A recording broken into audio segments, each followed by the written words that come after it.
Season 2, Episode 5, Examples of Low-End Bass Clashing. All right, we're going to get more in-depth of the previous episode, so if you have not listened to the previous episode, make sure to go back to Episode 4 inside Season 2 here. And it's important that you guys are wearing either headphones, earbuds, or listening to this in your studio on your speakers. You need to hear the low end. If you're on a cell phone, this episode is not going to help you, okay? The reason is because cell phones do not produce this low end bass, which I'm going to show you, right? 50 hertz, 60 hertz, 70 hertz. I'm going to give you examples of the low end clashing, which just sounds horrible and it wrecks your music. Bass is something that we as producers, it has to hit tight. It has to hit good. And it has to complete the song, right? It has to. That's bass. So again, I'm just using the exclusive audio drum bundle trio. I'm using Urban Heat drum kit. Now, before I show you examples, we also need to talk about that I do consider an 808 different than a long-tailed kick. I would consider an 808 more like a bass line. Okay, so bass lines and long-tailed kicks can work in the same song. Sometimes it does take a little bit more mixing or heavier processing, such as the sidechain compression. And if your plugins allow you to do it, such as like a multi-band compressor, where you can only compress like the low end and you can kind of still keep the mids to the highs, that's also really powerful too, because many times the bass line stands out from like the mids to like the mids highs. Okay, if your bass line is ever struggling to stand out, you can boost around, maybe that 1K, that 2K, 1000 hertz, 2000 hertz. You can boost around there. Many times that helps your bass line stand out a little bit more. Okay, a lot of times the bass is there, except we're not hearing more of like the high end of it. This is the same with kick drums as well. You can always boost that click to help that kick drum stand out a little bit more. All right, too much bass is also a problem. And I know, especially when you're new, you always want to mix in like more bass, but it's more important to have a nice balanced mix. And then maybe in the mastering, maybe you can kind of bump that kick drum or that bass up a little bit, or even near the end of the mix, you can bump it up as well. So long-tailed and short-tailed kicks was the previous episode. And short-tailed kicks are usually never the problem. And the reason is because they hit higher in the frequency spectrum, right? Maybe in the 70s, 80s, stuff like that, maybe the 90s. And one thing to say about bass, because the numbers are much closer together, one or two frequencies really makes a difference in the low end. Like maybe not one or two frequencies, but for example, if we go from, let's say, 50 hertz to 60 hertz, like that's a big jump. Okay, because you have to think proportional wise, like when it comes to numbers. But now once we go into like the mid frequencies and the high frequencies, we're talking in the thousands, right? So 1000 hertz to 1010 hertz isn't a very big change, is it? But if we go from 50 hertz to 60 hertz, that's 10 hertz difference as well. And that's a drastic difference, okay? And so when we have a short-tailed kick, which is hitting more in the, again, 70 to 80s, let's say, it's higher in the frequency range, okay? So it kind of sits in its own area. Most of the time, it's not going to clash. So it's a nice short-tailed kick. It pops through. It's also shortened tail, okay? The longer the tail, it's more audible to our ears. But if it's nice and quick, that's another reason why the short-tailed kick gets away with sounding clean in your mix. So again, two reasons. It's short in length, as well as it hits a little bit higher in the bass frequencies. So what I'm trying to say is in the low end, there's different areas in the low end within the low end itself, right? So like, let's say from like 45 to like 60 hertz, and then from like 60 hertz to 80 hertz, and then maybe from like 80 hertz to like 150 hertz, okay?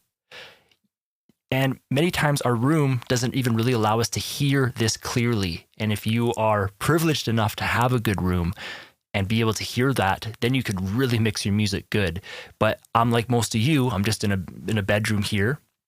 And so I got to work with what I have. And that's why I go and test on different systems when it comes to bass, okay? So with that said, the short-tailed kick can do its own thing. Now the long-tailed kick, again, the problem is because it has a longer tail, and it also plays lower in the frequency spectrum, which can clash with the bass or your 808, right? Because the bass and an 808 are kind of like the same thing. Like if I were to make a beat, I would probably never have a bass line with an 808. And again, it just depends on the type of 808 you're using as well. But to close out on the long-tailed kick, again, you just got to be mindful of it because, again, it has the long tail as well as it's hitting in that low range with your 808 or with your bass line. All right, so let me play this example for you. Again, this is just an 808, and I purposely selected this because it has a super long tail. Now, I talked to you in the previous episode about cut itself, all right? Now, this is what happens if you play your bass line or your 808 drum too fast. You're going to hear the bass wobble and it sounds distorted, and the reason is because it's overlapping. So this is what it sounds like. Okay, now I'm going to enable cut itself, and it sounds like this. All right, it's way cleaner, right? Like the initial hits. Now, I would not use an 808 probably like this, but it's just to show you that the 808 is playing too fast. And one other thing to say is that this 808 has quite a heavy layer on it. Okay, it's not like a real organic 808. It has a little like a layer in there, but it does hit hard. Okay, so that's one example. Now, the next example is when we play different notes. Okay, because with an 808, that's usually what you do, is just like a bass line, right? That's how you're playing the 808. You'd go from like C to D to whatever your chord progression is. That is what your 808 is doing, right? Your bass line follows the chord progression for the most part. And so your 808 would be following the chord progression because it's no different than a bass line. It's in the low lows. And again, it has to be respected for such. And so now I am playing this 808 without cut itself on, and I'm playing different notes. And listen to the horrible wobble. All right, so now I'm going to play that with cut itself enabled. And again, cut itself, all it does is it stops the sound before it. Okay, so for example, if we're playing this 808 and I'm playing C, D, and E, when C plays, okay, it's playing. And then when D plays, it immediately stops the C note, and then D plays and it starts fresh. And then when E would play, D would stop and E would start fresh. Okay, so it stops all audio before, it allows it to play fresh. And the reason why that's important is because you don't want it to sound like this. It sounds horrible, right? You hear that, it's like wobbling. Okay, it does not sound clean. So all you have to do is just enable cut itself by right-clicking on the sound. Listen to this. Much cleaner. You can easily make a melody with this now. So let's just recap. You have to make sure to listen to the previous episode to learn about short-tailed kicks and long-tailed kicks, okay? And then I talked to you about how I consider an 808 and a bass line to be very, very similar, okay? Very often they are living in the same frequency spectrum. And then you have your long-tailed kick, which can work with your bass and 808, but you just got to be careful in when you're playing that sound, as well as you might have to do heavy processing. And then I wanted to just show you that if you just played your 808s too fast without cut itself on, what's happening is every single one of those notes that's playing, even if it's the same note, is all overlapping. And what happens is it builds up, as well as there's lots of phase cancellation going on as well. Again, especially because in the low end, let's say 50 hertz, that's going much slower than 1,000 hertz, okay? So that's why we hear more of a woo, woo, that kind of sound. Whereas when in the high end, even if it does cancel, many times that's even a sought after sound. You know, again, that's why we have choruses and phasers and stuff. That's what it's doing anyways, okay? But on the low end, again, that's why they're even saying you want to mix in mono in the low end. You want to always make sure that low end is clean. This includes the bass line and the kick drums, okay? And by following these guidelines, I promise you, you will get much better results out of your low end for your music for sure. Okay, so I want to leave you guys a couple resources. So the sounds I used were from the exclusive audio drum bundle trio. There is so many sounds in here. This has been a sound kit that I have used, or again, there's 3 sound kits inside of exclusive audio's drum bundle trio. There's an organic drum kit, survival drum kit, and urban heat drum kit, and they're all organized. It allows me as a music producer to know where my sounds are when I want to use that sound. They're very, very high quality, and there's tons and tons of variety. Again, just check out the episode resources near the bottom, okay? Also, if you're wanting to learn about drum loops, if you want to learn how to make good drum loops, I've created this special curriculum. It's called Safe Spots. Creating amazing drum loops. Safe Spots actually consists of 2 parts, okay? So it's a book. It walks you through step by step how to make solid drum loops inside of FL Studio. And it essentially is all about learning about MIDI in depth, because that's when we as producers program our drum loops. It's all to do with MIDI. And so Safe Spots has sound placement. Where can you place your drums? That was probably the hardest thing for me to learn as a music producer, is learning where to place my drums. And when it comes to different music, different genres, all these genres operate a little bit different when it comes to sound placement. And so if you want to become a good producer, you want to learn different genres in terms of their drum loops. Now, I didn't say you want to create different genres. Like, you create whatever you want to create. But it's important for you to learn the different techniques so that you can apply it to your own music. Okay, that's a really cool pro tip I can pass on to you. That's something that I did in my early years. I remember I learned some dance music. Even in dance music, there's different subgenres, right? Like trance music. And then even on like the hip hop side of things, right? But then I also talked to you about organic tools. And these tools are free inside of any music program. But the thing is, a lot of music producers don't know about them.